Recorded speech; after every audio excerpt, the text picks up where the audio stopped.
Hello everyone, I'm Dr. Y. Coney and welcome to Bright Star Baby and Child Clinic. Let's talk about vaccines in this video. I will split this topic into 3 parts, and this video will be part 1 of 3. I will sort of explain the general idea of vaccines to you and also try to dispel some myths regarding immunizations. In part 2, I will talk about our National Immunization Program, NIP, and some of the recent changes that have occurred. Part 3 will be the current hot topic, which is about the COVID vaccine. In my clinic, I get asked a lot of questions about vaccines, and there are especially a lot of misconceptions about the bad effects of vaccines. Here, I would like to dispel some myths about vaccines and hopefully educate you about vaccines in a light-hearted manner. Personally, I believe that vaccines are amazing and they help protect my family from some really nasty diseases out there. With the current pandemic going on, I'm waiting fervently for the arrival of the COVID vaccine, which I cannot wait to get immunized with so that I can protect myself and my family as well as my patients. First of all, what do vaccines do? Now, vaccines work by preparing our body to fight illness. Each vaccine contains either a dead or a weakened form of the microbe that causes a particular disease. Your body then will recognize that part of the microbe and make antibodies so that you can fight infection in the future.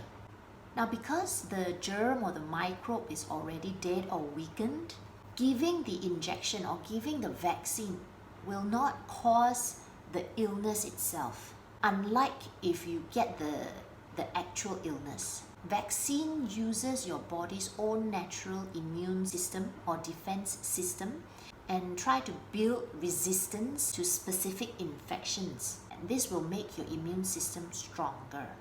So each microbe in a particular vaccine produces specific immune response or immune defenses in our own body to fight these infections. It's much like the analogy of a key recognizing a lock. The key is very specific for that lock. A key that works for one lock won't work in another lock. Hence, vaccines too are very specific in what infections that they prevent. Another amazing thing about our immune system is that it has memory. So our immune systems are designed to remember. Once it is exposed to 1 or more doses of a vaccine, we typically remain protected against a disease for many years or decades or even lifetime. This is what makes vaccines so amazing and so effective. Rather than treating a disease after it occurs, vaccines prevent us from getting the disease in the first place. Now, why should one get vaccinated? Without vaccines, we are at risk for getting serious illnesses and disability from various diseases like measles, mumps, polio, pneumonia, rotavirus, and tetanus. Many of these diseases can be life-threatening. The WHO, World Health Organization, estimates that vaccines save between 2 and 3 million lives each year. Although some diseases have become uncommon due to vaccines, the germs that cause these diseases are still around. They still exist, and they do circulate in some or all parts of the world. In today's world, infectious diseases can easily cross borders due to the ease of international travel and cross-border travel. And so it can easily infect those who are not protected. There are 2 key reasons why we get ourselves vaccinated. 1 is to protect ourselves, and 2 is to protect those around us that cannot get vaccinated. For example, very young babies, or those who are seriously ill or with certain allergies.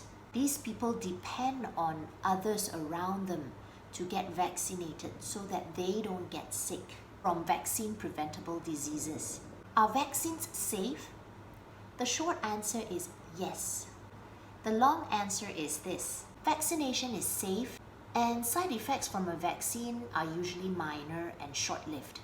More serious side effects are possible, but they are extremely rare. Any licensed vaccine is rigorously tested across multiple phases of trials before it can be released to the masses. Once released, it is also regularly assessed. Scientists are also constantly monitoring for any side effects from many sources. The benefits of vaccination greatly outweigh the risks, and many more illnesses and deaths would occur without vaccines. Are there any side effects from vaccines? Like any medicines, vaccines can cause mild side effects that are quite tolerable, such as a low-grade fever, pain or redness at the injection site. Mild reactions go away on their own after a few days. Severe or long-lasting effects are extremely rare. Vaccines are continually monitored for safety to detect rare adverse events. Why do people still need to be immunized if a disease is already non-existent or rare? Now, diseases that are rare or non-existent in our country, such as polio or measles, still exist in other parts of the world. Doctors continue to vaccinate against these diseases because it's quite easy to come into contact with these illnesses through cross-border activity or international travel. And this is especially so when people who are not fully immunized come into our country. These diseases may also be present in those who are not lucky enough to be vaccinated, or who cannot afford vaccination, or who simply just are unable to get vaccinated, such as those living in rural areas, or those with severe diseases or allergies, or those without access to vaccines. Can getting so many vaccines at once harm my baby? Now, actually, your baby has a stronger immune system than you think, and they can handle far more germs than what you can imagine. And definitely, they can handle more germs than what they receive from vaccines. In fact, the amount of germs present in vaccines is just a small amount compared to what they are exposed to daily, either through ingestion of food or exposure to the various bacteria and viruses that are present in their mouths or hands or nose. What about combination vaccines? Are they safe? Yes, they are very safe. Getting a combination vaccine, such as the 5-in-1 vaccine or the 6-in-1 vaccine, can mean fewer medical visits, which is less hassle to a parent, can also mean that there's no delay in getting the vaccinations, and also fewer needles or fewer pokes. So it can be less traumatic on a child if a combination vaccine is used. Do vaccines cause autism? No, vaccines do not cause autism. There is no scientific evidence to support this claim, because signs of autism do appear around the time that some vaccines are given. Some people believe that the vaccines cause autism. A popular myth is that the MMR vaccine causes autism. Many studies have been done to disprove this myth. The doctor that first mentioned this link between MMR and autism, Andrew Wakefield, has been found to have conducted fraud in his paper and is now stripped of his medical title. Again, there is no proof whatsoever that vaccines cause autism. No link. Some of the common myths of vaccines. I'm breastfeeding, so I do not need to give my babies any vaccines because breast milk can protect them from all diseases. The fact is, breastfeeding is not a substitute for vaccination. Sure, breastfeeding provides some protection against certain infections such as tummy virus or gastroenteritis, respiratory infections or ear infections. But this protection is temporary and incomplete and can be overcome if your baby is exposed to a large amount of these viruses. No doubt, breastfeeding is a good nutritional source for your child, but it is not a replacement for vaccination. Another myth is that the disease that some of these vaccines protect against are not actually serious. For example, like chickenpox. The fact is, all of the diseases that vaccinations protect against can be serious. They can all cause serious diseases, complications, and even death, even with the best medical care. Now, many of these diseases have no cure. Many people are also not aware that chickenpox can be fatal. It's true that most cases are mild, but why would you take the chance of possibly dying when there's a vaccine available to prevent it? Another benefit of having the chickenpox vaccine is that it reduces the risk of getting shingles in future. Recently, there has been a resurgence of vaccine-preventable diseases, VPD, in Malaysia. We think there is a worrying trend of people who are refusing vaccinations as there are too many misinformation regarding vaccines. Some of the beliefs of these anti-vaccine groups include they have their own personal health beliefs due to lack of confidence. They believe there are pharmaceutical conspiracies, or they believe in natural approach to health, as well as some religious beliefs. They're also concerned about some negative effects of vaccinations. They have their doubts. They also have concerns about whether these vaccines are halal, and basically lack of knowledge and information. What I want to say is that to these anti-vaccine groups, please just ignore them. In healthcare and in medicine, vaccination is the most efficient and effective way to remain healthy and free from diseases.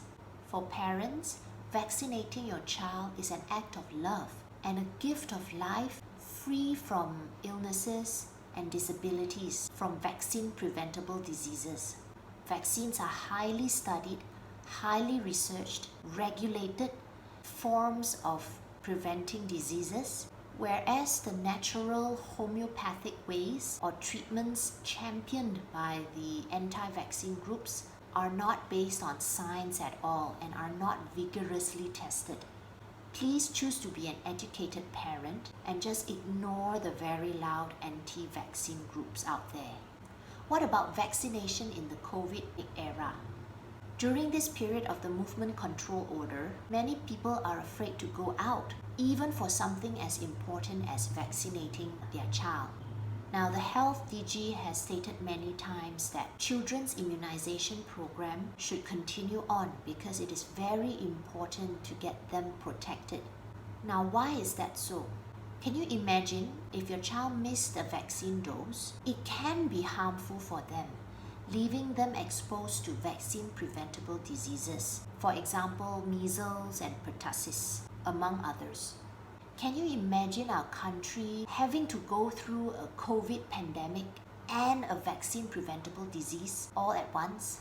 That would be disastrous and may further tax our healthcare system. So in summary, vaccines are proven best method to protect people from serious diseases and potentially deadly illnesses. Vaccines do have side effects, but they are generally mild. Vaccines do not cause autism. Vaccination is an essential health service, particularly in the COVID era. Vaccinating your child is an act of love and is done to protect them from illness and disability. So this is the end of the first part of the vaccine series. I will see you in the next part. Meanwhile, stay safe and take care.